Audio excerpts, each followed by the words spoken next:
So, ito yung sinasabi ko, daily basis to guys. Kaya binablog ko kasi may si sir bumili sa labas ng Fiesta, no?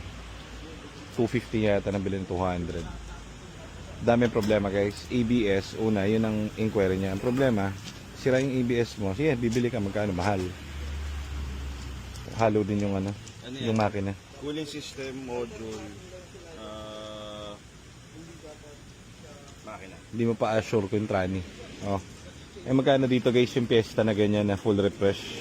Bago trani, cooling system, lahat yan, battery and everything. Kano lang dito? 280. Ayun, tingnan mo yung kulay nun lang. Ito yung kay Taray, papunta na siya dito sa halo.